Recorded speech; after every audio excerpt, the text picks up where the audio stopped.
Augmente ton niveau d'énergie grâce à ces deux moyens. L'énergie, c'est capital. Pas d'énergie, pas de mouvement, pas d'accomplissement. Pas de projet, puis pas d'évolution. Autrement dit, tu ne peux pas profiter de la vie. Aimerais-tu avoir assez d'énergie pour profiter au maximum, pour réaliser tes rêves, pour performer au travail, jouer avec tes enfants, puis même tes petits-enfants? Demeure avec moi parce que je partage deux moyens simples pour que tu débordes d'énergie. Salut, je m'appelle Richard Leclerc, je suis le fondateur de Sicara et le créateur de la retraite stratégique. Ce qui m'allume dans la vie, c'est d'aider les entrepreneurs à optimiser leur potentiel tout en restant sains d'esprit et de corps pour qu'ils puissent multiplier leur impact. J'ai placé un lien dans le descriptif de la vidéo qui donne accès gratuitement à un guide pour que tu prennes de meilleures décisions qui vont accélérer la croissance de ta business. Le premier moyen que je partage avec toi, c'est bouge. Ce qui semble accepté de plusieurs, c'est de faire un minimum de 30 minutes d'activité physique modérée par jour. Au Québec, il y a près du tiers de la population qui est sédentaire. Moi, je te dis, prends pas de chance, planifie 60 minutes d'activité physique à chaque jour. De cette façon-là, tu vas augmenter de beaucoup tes chances de vivre pleinement ta vie et de littéralement déborder d'énergie. Si tu fais partie du 30 des Québécois qui sont sédentaires, j'ai une stratégie pour te motiver.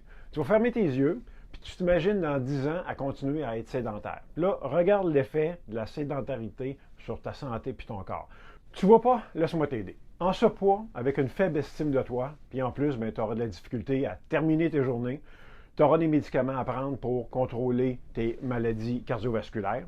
Quand tes petits-enfants vont te demander d'aller jouer au soccer avec eux, tu auras de la difficulté à courir une fois le terrain. Rends-toi pas là. Décide aujourd'hui de te prendre en main. Puis si tu ne le fais pas pour toi, fais-le pour ta famille ou pour tes enfants. Deuxième moyen, c'est la récup, ou si tu préfères, le repos. Le grand oublié, le sous-estimé. C'est encore tabou de parler de repos puis de récupération de nos jours. Notre culture nord-américaine favorise le go, go, go, puis pousse, pousse, pousse, jusqu'à épuisement.